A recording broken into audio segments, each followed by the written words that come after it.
On the 4th of April 2016, a woman named Rhonda Combs lost the first of her goats to something that left no blood and no hole in the fence. She was 41 years old and she lived on 5 acres up a hollow road outside Hazard in Perry County, Kentucky, with her 2 sons, Wesley, who was 15, and Dustin, who was 11. Over the 9 days that followed, she lost 3 more, one at a time, always in the night. But the worst was yet to come. This is how a simple family had to survive several Bigfoot raids. Perry County Sheriff's Deputy Aaron Fugate came out to the property twice, and both times he stood in her driveway and wrote down the word coyote. On the morning of the 12th day, Rhonda loaded a pickup truck with what her family could carry in one trip and drove down the mountain to her sister's house in the town of Viper. None of the 3 of them ever spent another night on the land. She sold it inside 2 months and never set foot on it again. 4 goats gone across 9 days. A deputy who came twice and believed her neither time. A family that walked away from a paid-for house on a Tuesday morning and never once came back to sleep in it. The reason they left was the last thing that came up the driveway, not the first goat and not the lifted fence, and not the deputy with his clipboard and his gentle voice. It was the last one on the last night, and it is the thing this whole account exists to arrive at. There was a camera on a wooden pole at the edge of the gravel. Rhonda had put it up the year before for a reason that had nothing to do with any of this, and in the second week of April, she climbed up on the tailgate of her truck and turned it around on its bracket to face the goat pen and the black wall of trees behind it. What it caught over the following days was given much later to the local paper on a single disc with nothing written on the label. Along with the disc, she gave them a cassette tape of herself telling the whole thing in her own voice, start to finish. The paper never ran a word of it. The disc and the tape sat in a cardboard box in the back of that office for years, and the tape was fixed with a strip of packing tape to the inside of the disc case. And it is that tape you're hearing from now. What follows is Rhonda Combs in her own words. The first one was a doe named Erica. After a woman on a soap opera my mother watched every single afternoon of my childhood. I found her gone on a Monday morning when I went out in my house coat and my husband's old barn boots to feed. Not dead in the pen, gone. There's a difference between a dead goat and a gone goat, and I learned every inch of that difference over the 2 weeks that followed. A dead goat is a sad thing and a normal thing, and you deal with it and you go on with your mourning. A gone goat is a question that will not let you go on with anything at all. It sits in your chest all day. There was no body, and I need to be plain about that from the very start. Everybody I told wanted to hand me an ordinary answer, and every one of the ordinary answers needed a body or blood or a dugout place under the wire. And there was none of it. There was no smear of blood on the ground or on the fence rail. There was no drag trail flattened through the wet grass, and the grass was soaked. It was April in the mountains. A dragged body would have left a road through it. There was no hole scratched under the bottom wire, the way a coyote or a loose dog will dig itself in and haul something back out the same way it came. The gate was latched the way I always latch it, wire twist and all. The 3 that were left stood bunched up in the far corner of the pen and would not come to the feed bucket, and a goat will always come to the bucket. I stood there in the cold with the bucket in my hand, rattling it, and not one of them would leave that corner, and I could not make the pieces sit right in my head. My neighbor down the road was an older man named Estill Baker, who had run cattle on the next parcel for 40 years. And Estill said dogs. Everybody said dogs. There's a pack of loose dogs that runs those hollows, half of them somebody's abandoned hunting stock gone wild. and they had gotten into a man's chicken house over on the next ridge the autumn before and made an awful mess of it. So the word went around the road before I'd even finished my first cup of coffee that morning that it was the dogs again, that Rhonda Combs had lost a goat to the dogs. And I wanted it to be the dogs so badly. Dogs was a thing I understood. Dogs was a thing I could put a stronger fence against and go on living next to. So God help me, I said dogs too that first day to everyone who asked, because dogs let me sleep. Wesley found the thing that stopped me saying it. On the second morning, I had sent him out to walk the whole fence line and find the place they got in, because that is what you do. You find the weak spot and you patch it and you move on. He was gone a good while, all the way around the 5 acres of it, and then he hollered for me from the back corner of the pen, the corner that runs up nearest the tree line. When I got back there, he was standing very still with his hands down at his sides, and he just pointed, and I looked, and the wire was lifted. I have to be careful how I tell this part because it is the first thing that did not fit, and everything else that happened grew straight up out of it like a weed out of a crack in concrete. A dog digs under. A dog crushes the wire down flat and belly crawls over the flattened place. This wire had been lifted, pulled upward toward the sky. The heavy fence staples that hold the woven wire onto the wooden posts had been drawn straight back out of the wood, 4 and 5 of them along the tops of 2 different posts, and they lay scattered in the wet grass with the bent ends of them still bright and silver where they had been buried in the post an hour before.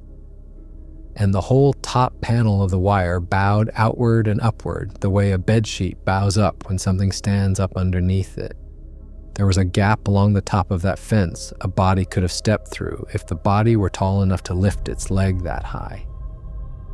Wesley was 15, and he was not a boy who scared over nothing. He'd been hunting since he was 9 years old, and he had field dressed his own deer, and he did not spook at the dark or at noises in the woods. He stood there in the cold, turning one of those bright staples over and over in his fingers, and he said to me, "Mom, what pulls staples out of a post going up?" And I did not have an answer to give him, and I have turned that same question over in the dark 10,000 nights since then, and I still do not have one. That was the afternoon I turned the camera around. I had that little security camera up on the pole by the driveway from a couple of years back, from a bad stretch after my husband left, when I had somebody I did not care for coming around the place at night. It had sat up there dead and forgotten ever since. Just part of the pole to me. I climbed up on the tailgate of the truck and I got it working again, and I turned it on its bracket so that instead of watching the road, it watched away from the road, out across the yard, across the pen, and out at the tree line where the wire had been lifted. I am going to tell you something right now at the very front of all of this, so you understand what kind of story this is and what kind it is not. That camera is how I came to know what I know. That is the whole of what it is to this. I am not going to sit here and describe a screen to you frame by frame. I am going to tell you what came up out of those trees the way I came to understand it across those days. The way I would tell it to you sitting at my own kitchen table. And I am only going to say one more word about that camera pole at the very end of all of it.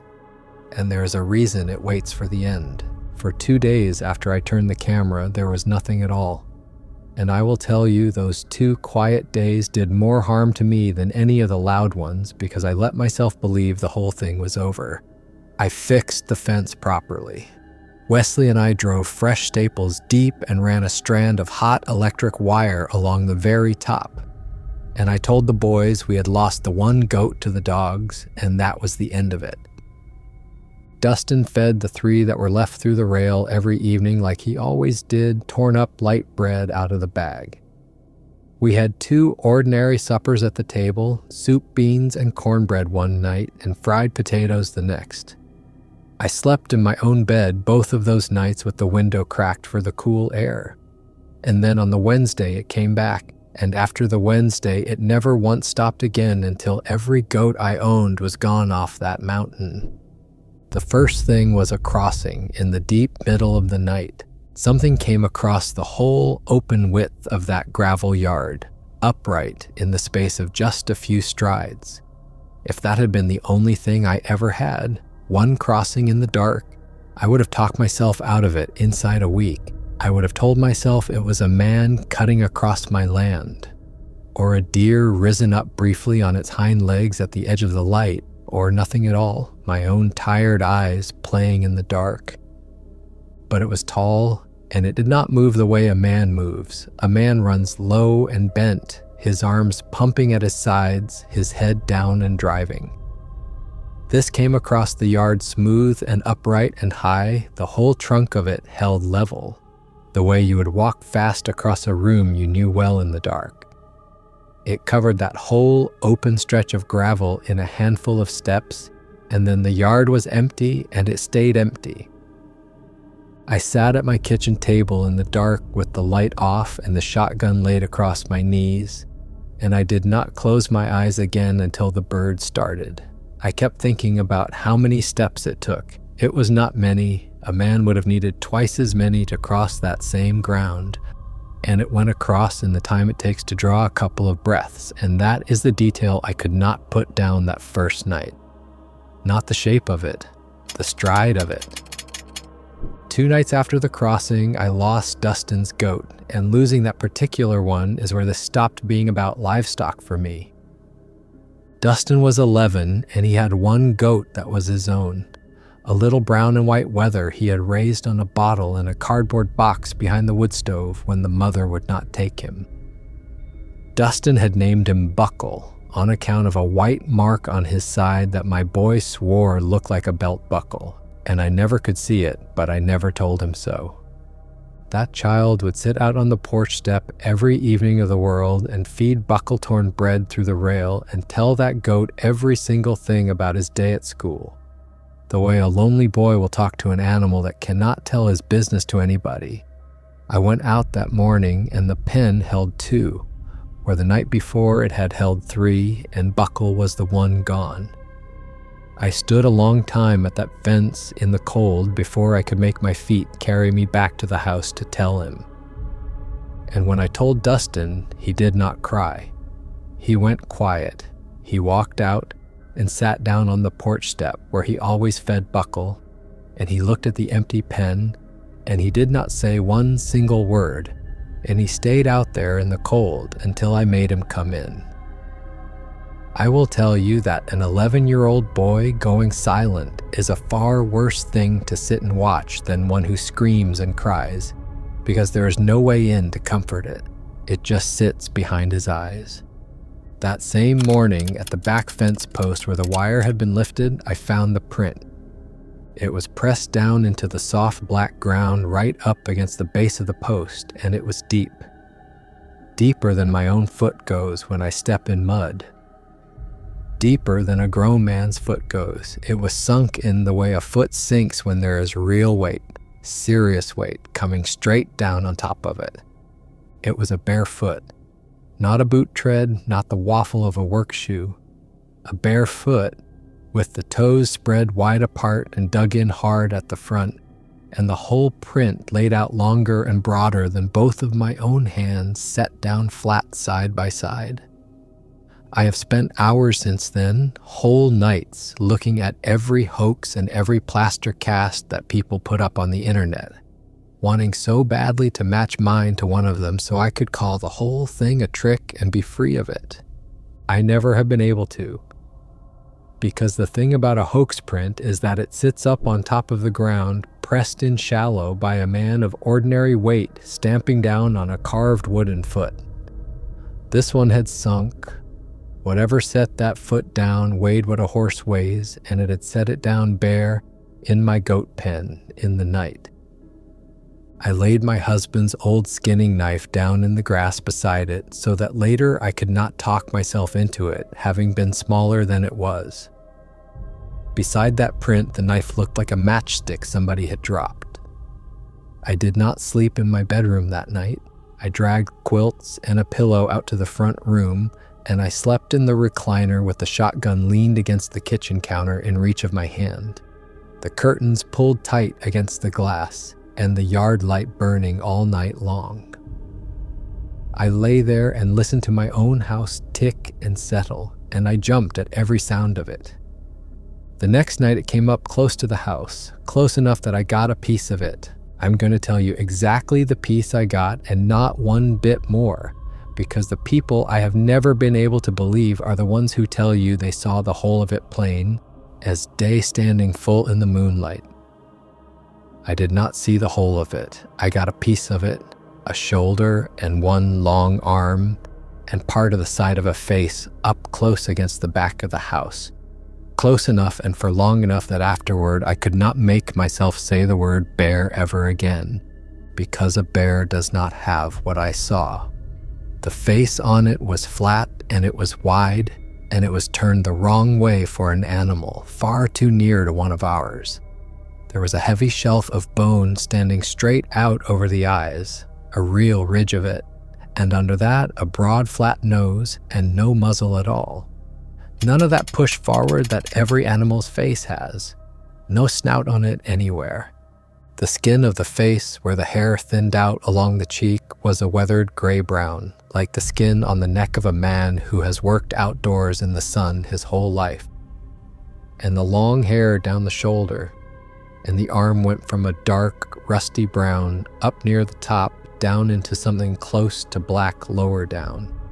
And it was tall. I keep coming back and landing on that same plain word because there's no bigger one to reach for. It stood a full head and shoulders and more above the top frame of my own back door. And I know to the inch how high that door frame is. I have gone and measured it since, with my hand shaking so hard I could barely hold the tape. I have stood in that doorway and reached my own arm straight up over my head as high as it will go. And the top of what I saw against my house was higher than the ends of my fingers. I called the sheriff's office the next morning, and that is when Deputy Fugate came out the first time. He was polite, and I will say that for him and mean it. He was a young man, not yet 30, I would guess, and he was courteous with me. And he walked the whole fence line at my side in the cold without complaining. He crouched down and looked a long time at the print, which the overnight rain had already begun to soften at the edges, and he looked at the photograph I had made of it on my phone with the knife laid in for size. Then he stood up in the middle of my driveway and he wrote down coyote. He said it gently, almost carefully. He said, "Coyotes will take a small goat and carry it clean off if they are hungry enough, and the goat is little enough, no drag trail, nothing." He said the loose dogs were most likely working the same ground alongside them. He told me if it kept up to call the office again and they would come back out. And here's the thing about that first visit that I did not understand until much later, until long after I had left that mountain. And it took me all that time to put my finger on what had been wrong with it. He did not ask me the questions a man asks when he thinks a woman living alone is imagining things in an empty house. He did not ask me, was I sleeping all right? He did not ask me, was I out here by myself too much these days? Was I under some kind of strain since the divorce? He asked me quiet, particular, careful questions. The kind of questions a man asks when he already knows the answer and is dreading you saying it out loud in front of him. He wrote down coyote on his little pad in a firm hand. But he did not ask his questions like a man who believed the word coyote. I have thought about that more than I have thought about almost anything else, and I only understood it after I was gone. The two goats that were left knew before I did every single night, and the way they told me was a sound. They started making a noise at night that I had never once heard a goat make in my whole life, and I have kept goats since I was a girl at my grandmother's. It was low, and it was steady, and it did not stop for hours. It was not a bleat, It was not the racket they raise in a thunderstorm or the fussing they do at the fence when they are hungry of a morning. It was a low, level, droning sound, both of them together at the same pitch, hour after hour in the dark. And every single time I went out to them with a flashlight, I found the same exact thing. Both of them crammed into the front corner of the pen, pressed as far from the tree line as the wire would let them get. And both of them faced the back corner, faced the trees, and would not turn their heads to my light, and would not turn them to me. They stood there rigid and faced the thing out there in the dark that I could not see, and they made that low sound out of their chests without stopping. And I would stand in the yard in my boots with the shotgun and face the trees right along with them, and see nothing at all, and know all the same, know it down in my own body, that it was standing out there just past where the light gave out, facing us back. The goats and me, all three of us facing the same black corner of the world. That is a thing I will carry until I die. Then it went to the boys' window, and that is the night I moved all three of us into the one room. Their bedroom is on the back of the house, the side that faces the hill and the trees. One morning, Dustin came out to breakfast and said there had been dirt on his window in the night, up high on the glass, and that it had woke him. I went in and looked, and there was a smear drawn across the outside of the pane, up above the level of the sill, up above where a person standing flat on the ground outside could have reached without stretching up onto his toes. It was a broad smudge of dark, ground-in dirt, pulled sideways across the glass like something had leaned its hand or its face there and dragged. I did not say much to the boys about it. I cleaned it off the glass myself before they left for school, and I told them it was nothing, a bird, and I do not think Wesley believed me for a second. But I could not stand to look at that smear all day, so I cleaned it off. I have wished 100 times since that I had left it and looked closer at the shape of it, but I could not bear to have it on my house 1 hour longer. The next morning, I went around to the outside of the house to look under that same window in the daylight, and that is when I found the second half of it. On the siding just below the sill, caught on the head of a nail that stood a little proud of the board, there was a smear of mud. And worked down into the mud were several coarse, dark hairs, longer than any dog's hair and far thicker, more like the hair off a horse's tail, but coarser than that. And they were caught on that nail at a height up the wall of my house that I had to lift my own hand up to reach, not stretch for, lift. Whatever had leaned against my son's bedroom window in the night had a shoulder that stood higher off the ground than my raised hand. That night I brought both boys into the front room with me, and we all three slept in there together with the lamp burning. Dustin took the couch, and Wesley made himself a bed on the floor with a quilt, and I sat up in the recliner by the window with the gun across my lap. None of us said much of anything to each other. None of us truly slept. And every so often through that night, one of the boys would ask me quietly if I was awake, and I would say yes, and that would seem to be enough, and it would go quiet again. I called the sheriff a second time the next morning, and Deputy Fugate came back out, and that second visit is the one that changed how I understood the first.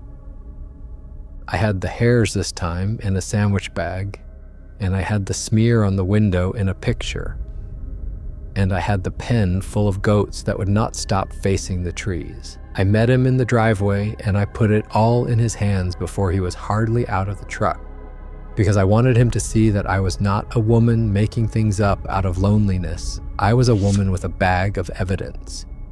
He took the bag, and he looked at the hairs through the plastic for a long moment, and he did a thing I did not expect. He did not tell me they were dog. He did not tell me they were bear. He held the bag, and he looked up the hill at the trees for a second, and then he handed it back to me and said, real low, almost like he did not mean for me to catch it, that I might think about staying with family for a while. Not that there was danger, just that a change might do me good. And then he got back in his truck and I watched him go, and I stood there holding my own bag of hairs that he would not take. And I understood that he had known exactly what I had in that bag and had chosen, very deliberately, not to have it be a county matter. He wrote coyote a second time. I have seen where he wrote it. But he told me off the record, standing in my own driveway with his voice down, to get my children off this mountain, and those two things came out of the same man's mouth on the same morning, and I have never been able to make them sit together except one way. He believed me. He believed me so completely that the only help he had it in him to give was to tell me to run quietly where the paper would not have to hold it. I lost the third goat 2 nights after that, and that was the night I stopped calling the sheriff. And I want to be honest with you about why I stopped, because it was not that I had stopped being afraid. God knows I had not.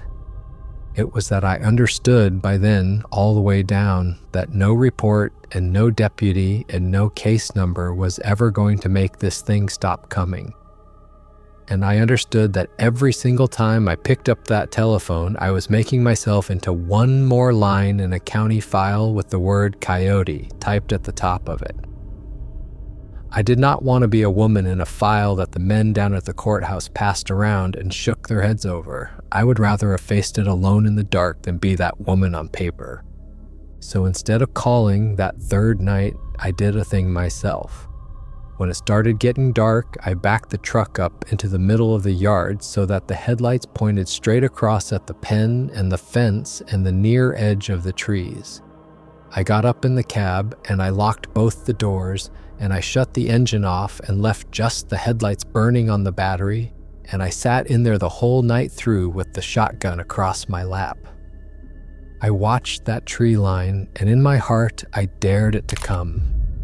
And it came, and it stood there, and it did not come one single step closer. It came to the very edge of the trees, just past the place where the reach of my headlights gave out into the dark. And it stood and it faced the truck, a tall, still, black shape that I could make out, only as a shape and a suggestion of shoulders against the deeper black behind it. It faced me down the beam of my own headlights, and it did nothing. It did not pace. It did not test the fence. It did not circle the yard the way a hunting animal circles. It stood at that tree line and faced me for the better part of an hour by the little clock glowing on the dash, and the 2 goats droned that low sound the entire time without a break in it. I sat there with my hands aching where they gripped the gun, and I would not look away, and it would not look away either. And then, the way it did every single time, it was simply not there anymore. It did not turn and walk off into the woods where I could watch it go. It was there, a shape against the trees. And then the place where it had been was only trees, only dark, as if it had never stood there at all. I sat in that locked cab with the dead headlights until the sky in the east went from black to gray and the birds started up. And only then did I go inside. The next day was a Saturday, and I did an ordinary thing, and I want to tell you about it because it is the last ordinary thing I remember doing on that mountain. I took the boys down to the IGA in Hazard for groceries in the daylight with people around, and for 2 hours I let myself feel almost normal. Dustin wanted a box of the cereal with the marshmallows in it, and I bought it for him without arguing, which I never did. And he knew something was wrong from that alone. We came home up the hollow in the early afternoon with the windows down, and the closer we got to the house, the quieter the boys got. And by the time we turned in the driveway, not one of us was talking. That is the thing nobody tells you about being afraid in your own home for that long. It gets into the drive up to it. It gets into a bag of groceries. There was no line anymore between the frightening hours and the safe ones. There was just the mountain, and we were on it, and it was on us. I made the boys a big supper that night out of the groceries, more than we needed, the way you cook when you're trying to make a house feel like a house. and we ate it with the television on loud, and I let them stay up late, and none of us said the word goat or the word trees the whole evening. And the whole time I was moving around that warm, bright kitchen making my children a nice supper, I knew, the way you know weather coming, that there was one goat left in the pen, and that this was the last night I would have even that. The last goat, the fourth one, went the very next night, and the last night is the one that every other thing I have told you has been walking toward. It came up the gravel out of the dark, up the driveway, straight on toward the house, and it was carrying the goat. It had my goat gathered up against its chest, cradled in close against its body with one long arm underneath, in the exact way you would carry a child that had fallen asleep against your shoulder.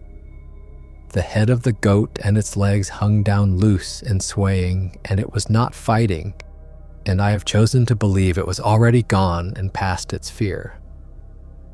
And the thing was not hurrying.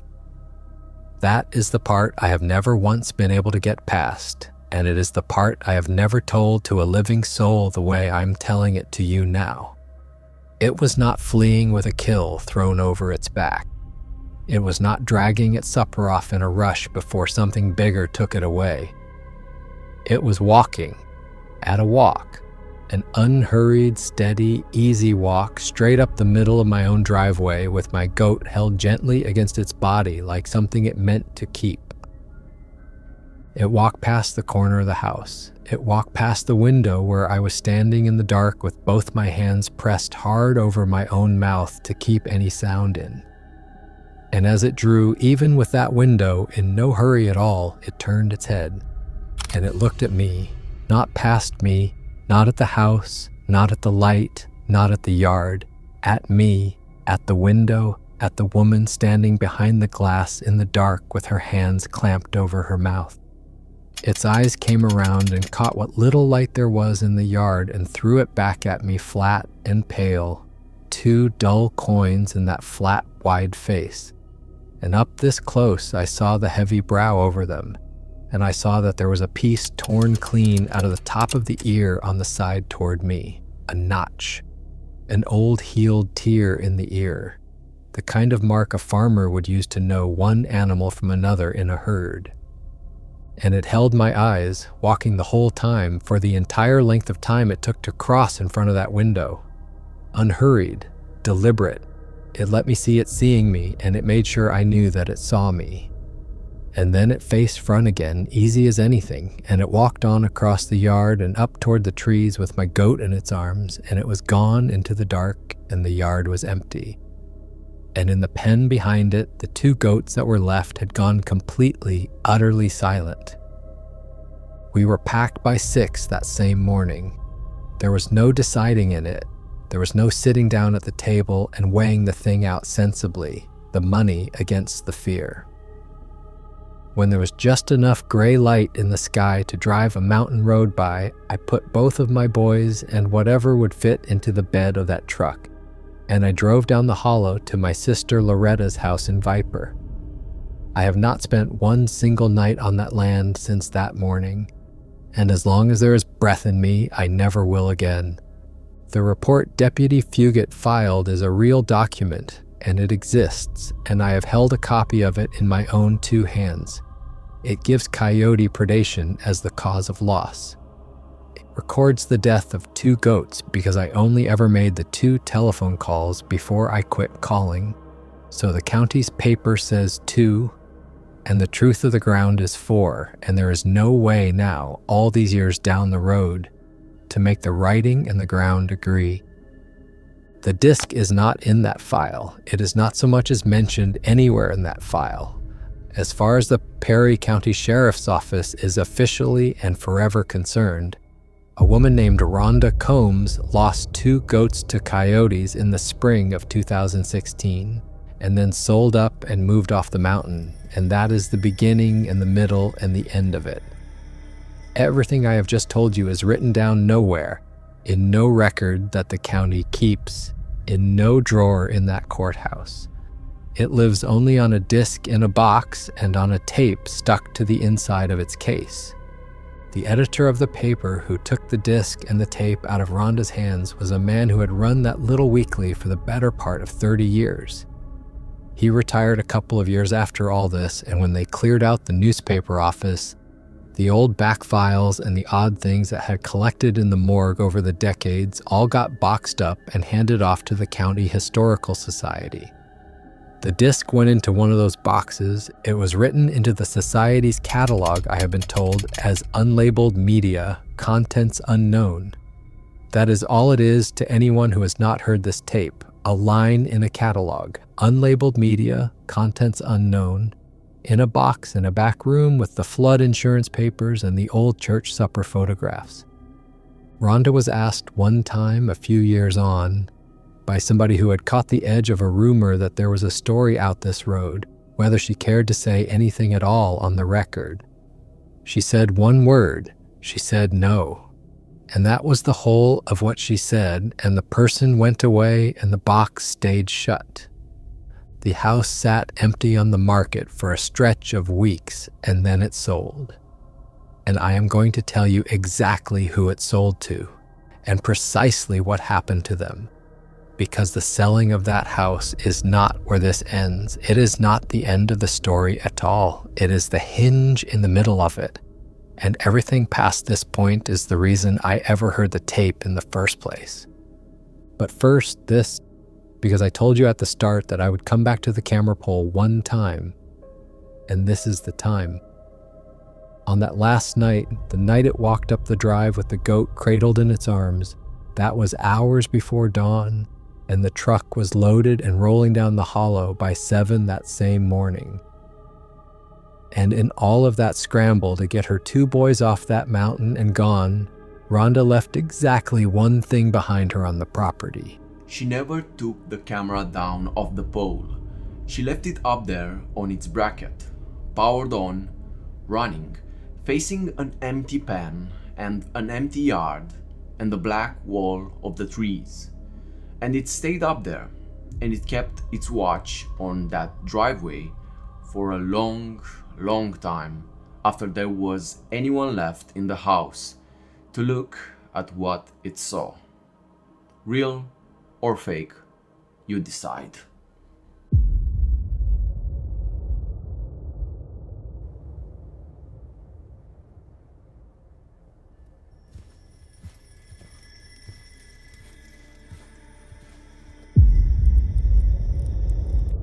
That is where I truly believed the whole thing ended. A box in the back room of a dead newspaper. A woman who had said her one word, no, and gone quiet, and moved down the mountain to raise her boys and be done with it. I had made my peace with that being all there was ever going to be with it. But then, Rhonda Combs found out that somebody had a disc, and she reached out to me. Not to get it back. She made that plain to me straight off, the first thing, that she did not want it back and never wanted to lay eyes on it again as long as she lived. She reached out because there was a second half to all of this, a second half that she had been carrying entirely by herself for years, and she had come, finally, to the point where she could not stand to carry it alone one more day. And what she told me is worse, far worse than the first half. I need you to understand, going in, why it is worse, because it is not worse in the way you're bracing yourself for. Nothing in this second half is louder than what walked up that driveway with a goat in its arms. Nothing in it is bloodier. It is worse for an entirely different reason, and that reason is the whole point of why she finally handed it over. She sold the place. I told you she sold it. And now I have to tell you how, because the how of it is the thing that has sat on her chest all these years. She listed it in May, just 1 month after she carried her boys down the mountain, and the house and the 5 acres were worth close to twice what she asked for them, and she asked low on purpose. She wanted it gone out of her life a great deal more than she wanted the true dollar value of it. At a price like that, it moved fast. It went under contract in under 6 weeks. It sold to a retired couple out of Dayton, Ohio, a man and his wife by the name of Gerald and Nadine Prewitt. They had spent their whole working lives in a city, in factories and in offices, and they wanted green hills and quiet and their own well water at the end of it all. They saw a cheap price on a pretty piece of Kentucky mountain, 5 acres and a sound house, and they could hardly believe their good fortune. Gerald was 58 years old. Nadine was 55. They were exactly the kind of decent, ordinary, hopeful people who spend 40 hard years earning the right to one peaceful place of their own. And they had a grandson, a little boy who was going to come and stay with them on the mountain in the summers and learn to fish the creek. Rhonda sat at the table in the title office down in Hazard and signed her name on every line the woman pointed to, one after another. And the entire time she has told me she could not lift her eyes and look across that table at the woman she was signing it all over to. I believe her about that, all the way down to the ground. She had 2 boys and no husband and no income left off that land and a borrowed bedroom at her sister's house. And she needed the money out of that sale, and she needed it badly enough to sit there and do the thing she was doing. And she told herself the one and only thing there was left to tell herself, sitting there with the pen in her hand, not looking up. She told herself that the thing on the mountain had come for the goats and that there were no goats anymore, and that with the goats gone, it would have no reason on earth left to come down out of the trees. And Rhonda has told me plainly that she knew, even as she was thinking it, even as the ink was going down on the paper, that it was a lie she was telling herself so that she could go through with it. She was right that it was a lie, and she found out exactly how far wrong she had been about the whole rest of it 14 months later, when a letter came to her sister's address in Viper with a return address in Dayton, Ohio, written in a stranger's careful hand. Rhonda kept the letters. There were 2 of them, sent some months apart. She kept them for 5 whole years, through everything, and in the end she sent them along with the tape and the disc into a stranger's hands altogether. So what follows now is Nadine Prewitt writing to the woman who sold her the house. I got your name and your sister's address off of the papers from the sale, and that is how I am able to write to you at all. And I will tell you straight at the front of this letter that the first feeling I had toward you was not a kind one, because you knew something. A person does not sell another person a house with that on the mountain behind it, and not know. And you knew, and you took our money, and you did not say one word of warning to us. I have had a long time up here to sit with being angry at you, and I have mostly set it down now, or I have told myself that I have. What I want from you now is not an apology, and it is not our money back. What I want is for one single living soul who is not out of her mind to tell me that I am not out of mine, and you are the only person on this earth who can do that for me, because you have seen it too. I know that you have seen it. I want you to know that we were happy here at the first. That is almost the hardest part of all of this, to sit down and write to you. Gerald had wanted a place exactly like this his whole entire life, a little land of his own, and some quiet and no boss over him and no clock to punch. That first summer we would sit out on that front porch of an evening with the whole green hollow going gold in the light in front of us, and we would hold hands like a couple of young fools, and we could not believe we had finally gotten ourselves here. There was an old fallen down goat pen out back of the house, and that first summer I set about pulling the wire off the post to roll it up for scrap and tidy the place up some. And I remember it clear because it struck me as odd even then at the time, before I knew anything at all. The staples were all pulled up out of the posts, bent upward toward the sky, drawn back out of the wood, I stood there in the sun with a pair of pliers, thinking to myself that whoever had taken this pen apart before us had done a strange, careless job of it, yanking the wire up off the top of the posts instead of prying it off sensibly from the side. I rolled the wire up into a coil and I leaned it against the shed, and I did not think one more thing about it for a long time. I am telling you about those staples because I know now exactly what they meant, and I did not know then, and I would give a very great deal to be able to go back and be the woman rolling up that wire in the sunshine, not knowing just one more time. The first time it came around us was in August, and it came in the deep of the night. Something walked the gravel out there, slow and heavy, up near the old pen and along the side of the house, and I felt the weight of the steps of it come up through the floor before I ever heard them. Gerald sat straight up in the bed and said it was the neighbor boys cutting across our land to get down to the creek, and that he was going to have a word with their daddy about it in the morning. There were no neighbor boys. There's not another house within a mile of us that has got a boy in it. But we did not know that yet, that first August, and nothing was taken that night or any other night because we had nothing at all on the place for anything to take. No goats, no chickens, not so much as a single tomato plant that first year. We had not even put in a garden yet.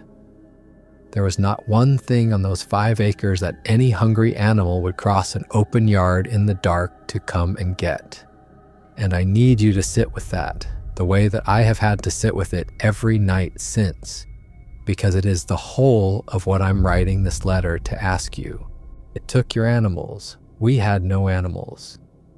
And it came anyway, over and over for a year and more, and there was never once one single thing on this place for it to want. And it came anyway, and you tell me what that means. You tell me, because I cannot. We got ourselves a dog that fall, a big shepherd dog from the rescue over in Hazard, a good, steady, calm-natured animal, and we named him Ruger. I got him because I wanted something with ears and teeth in the house with me while these noises went on out there in the dark. Something that would hear a thing coming before I did. And I will tell you the thing about that dog, the thing I still cannot get past. Ruger would not go toward those trees. I do not mean that he stood up on the porch and barked at the tree line the way a dog barks at the mailman coming up the walk.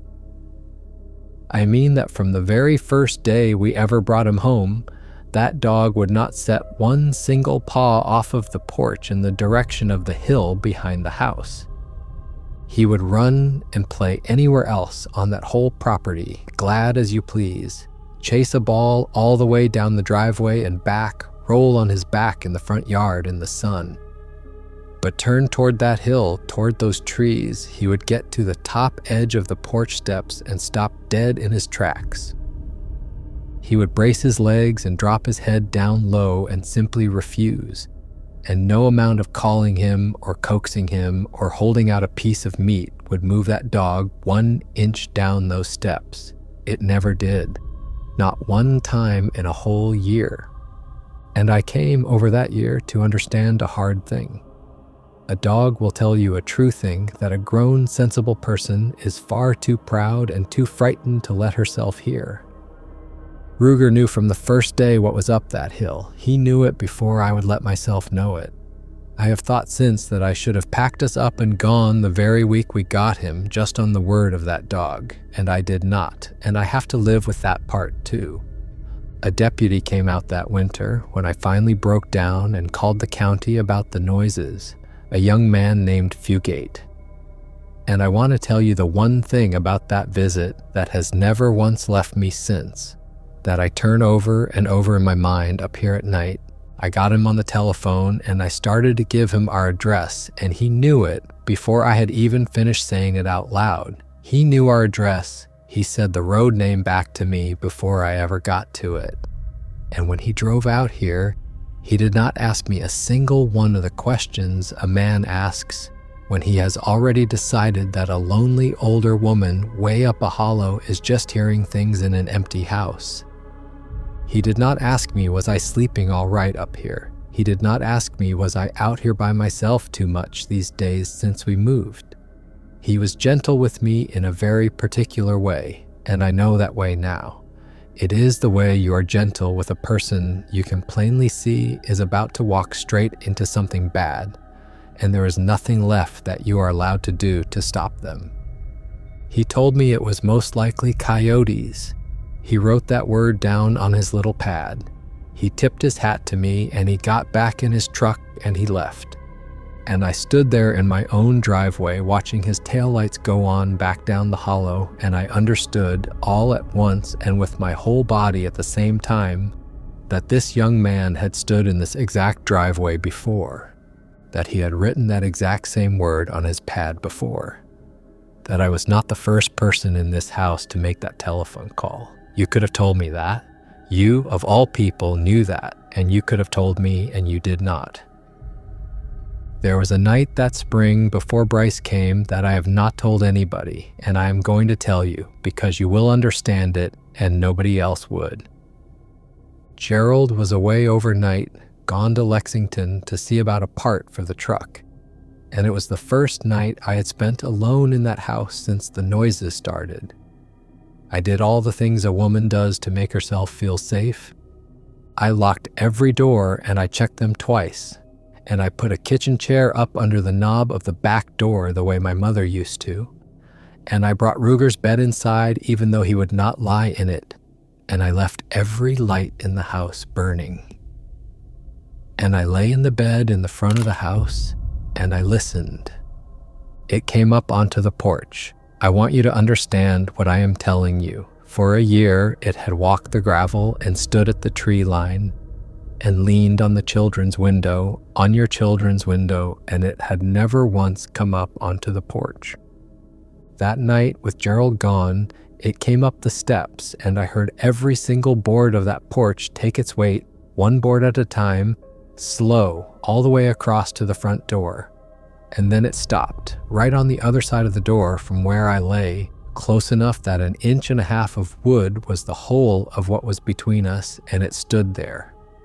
It did not try the knob, it did not push on the door. It stood on my porch on the other side of my front door in the dark, and it waited, and I lay in that bed not breathing, with the chair under the back knob a whole house away and no earthly use to me, and I understood that if it wanted in, the locks were a thing I had done to comfort myself and nothing more. It stood there the better part of an hour, and then the boards took its weight again going back the other way, slow, one at a time, down the steps, and it was gone. And I lay awake in all that burning light until the sun came up, and I never told Gerald, because what was there to tell him that would not just move the fear from me into him? That was the night I understood that the deputy's word, "Get your children off this mountain," had been the truest thing anyone had said to me, and that I had a grandbaby coming in June, and that I was going to have to decide whether to have him come. I let him come. God forgive me, I let him come, because I told myself the daytime was safe, and because a part of me did not fully believe my own porch in the light of morning. And I have to tell you about Bryce now, because Bryce is the entire reason that I'm able to sit here and write you this letter instead of just quietly deciding that I have gone crazy in my old age up on this mountain. Because whatever else in this world is true or is not true, Bryce cannot have gone crazy. He is 9 years old and he had been here 2 days. He was out on the front porch step in the middle of a bright, hot afternoon, and I was inside in the kitchen putting up beans, and I heard him out there talking in that easy, running, sing-song way a small child talks to a dog or to a bird out in the yard, with not one thread of fear anywhere in it, just chattering right along, telling somebody all about his whole day. And I came and stood at the screen door and looked out, and Bryce was sitting there on the step with his elbows up on his knees, and he was talking out toward the tree line. He was talking to the trees, and I did not say a word right then. I made myself keep quiet and go on back to my beans. but my hands were shaking so hard I could hardly work them. That evening at the supper table, I asked him real easy, real light, so as not to put any fright into him, who it was he had been talking to out on the porch that afternoon. And Bryce told me, right between 2 bites of his cornbread, plain and cheerful as you please, that he had been talking to the big man who stands in the trees. He said it the way he might tell me about a friend from his school back home. And I kept my own voice easy, God knows how, and I asked him to tell me about the big man. And my 9-year-old grandson sat there at my supper table and described to me, in his own small words, a thing that I had never once in his life described to him, because I had never had the words myself to describe it to anybody, because all that I had ever had of it in all those months was a shape in the dark and a cold feeling in the middle of my chest. Bryce told me the man was very tall, taller than a door, he said. He told me the man's face was wide and flat, and he said it was not a scary face, it was a calm face. He told me the man had a big heavy brow bone out over his eyes, and my grandson put his own little hand up over his own eyebrows to show me how, like a cartoon caveman, he said, and he laughed a little when he said it. He told me the hair on the big man was a reddish brown and that it went dark down lower on him. He told me the big man never did talk back to him, but that he listened to everything and that he liked him and that he was his friend. And I sat there at that table with my fork stopped halfway in my hand, and I could not get a breath all the way down into my body, because there was no ordinary answer left in the whole world that could hold all of that. There is no way on this earth for that child to have known those things, and that was the night I stopped being able to keep even one of the sensible explanations in my head. And that was the night I got out paper and sat down and started this letter to you. In August, Ruger did not come in one evening when I called and called for him, and in a whole year that had never once happened. That dog came the second he was called, every time, glad to. We hunted him for 2 full days, Gerald walking the ridges and me calling until I was hoarse. And on the 3rd day, Gerald found him. Up the hill, 30 feet up into the trees on the slope right behind the house, sitting straight up among the tree trunks, facing further on up the hill, away from the house, away from us. He was not hurt. There was not one mark anywhere on him. He was not caught in anything, not tangled, not sick. He was just sitting up there in the trees, in the one single place on that whole property he had never in his life been willing to go, facing uphill at something we could not see. And he would not come down to Gerald, and he would not come to me, no matter how the both of us called. When Gerald finally climbed up that slope and got a hold of him and carried him down the hill in his arms, that big dog shook all over like he was freezing to death for the better part of a solid hour in the warm August evening. And after that day, Ruger would not come inside the house at all. Our own dog would not so much as cross the threshold of the door after that day. He would set his feet on the porch boards and pull back from the doorway, and he slept out on that porch every single night right up until the week we left. And every one of those nights, he slept facing the hill. The last time was in October, and it came in the daytime, in the broad, open daylight of a fall afternoon. And after everything else that had happened to us up here, that is the one I cannot ever put down out of my hands.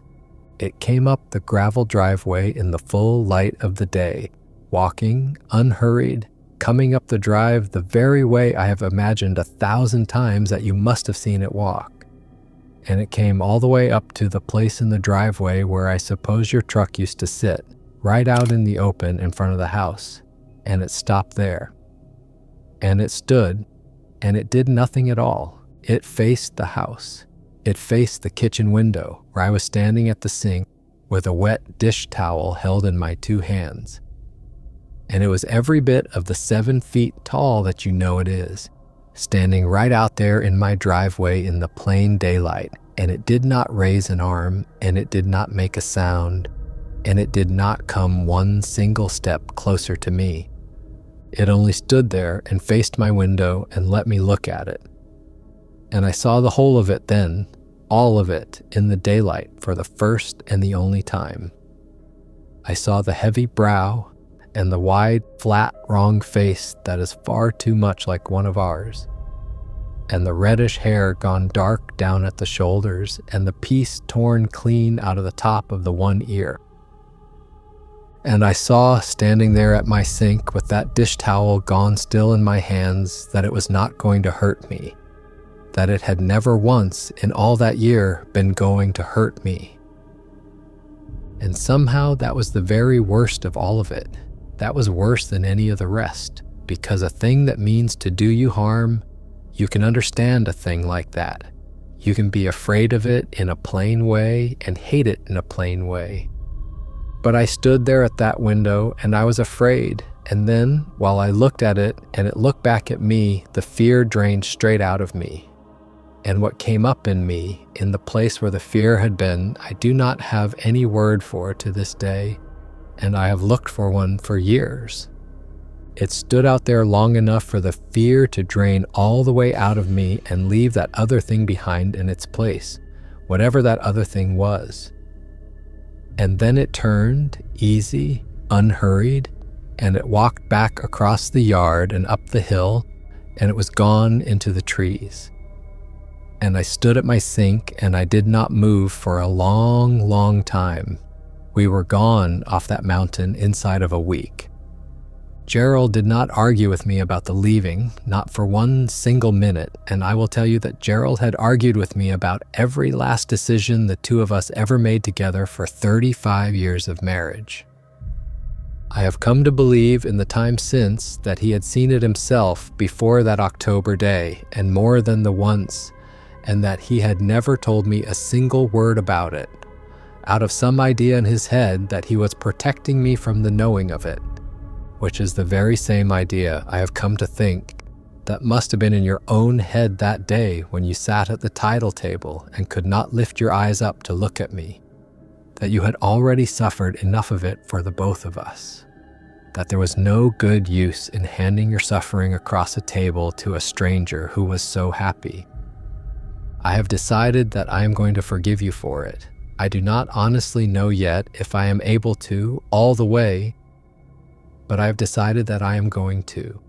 We left that house on the mountain the very way you left it, and we left a great deal more of what we used to be behind us in that hollow than we ever carried out of it.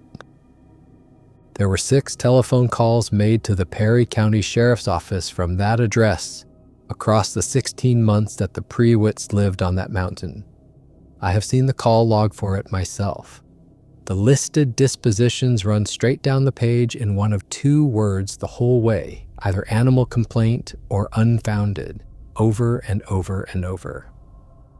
And the 6th and final call has a case number written in beside it and no report attached to it at all. A call that was logged and given its own number in the county's system, and then never once written up by anybody. So that there is a number sitting in a county computer that stands for a thing that was said out loud on a telephone one day, and that no living person ever set down into words. I have wondered what was said on that last call more than I have let myself wonder about almost anything else in this whole business. Gerald Prewitt died in the spring of 2020, 4 years after the 2 of them came down off the mountain. Nadine sold the Dayton house too after he passed and moved away to be near her daughter in another state entirely, and she has not answered one single letter that has been sent to her since, from me or from anybody else who has come looking. The house on the mountain has stood empty from the fall of 2017 straight through to right now. The county carries it these days on the delinquent tax rolls, and one of these years it will go to the courthouse steps and sell again to somebody who does not know. And no one in all of that time has ever climbed that wooden pole and taken the camera down off of it. As far as anybody knows, it is up there still on its bracket, facing the empty pen and the empty yard and the black wall of the trees. 2 families have run from that mountain, and the one thing neither of them could ever make themselves go back for was the camera on the pole. Nadine's second letter to Rhonda ends with a question.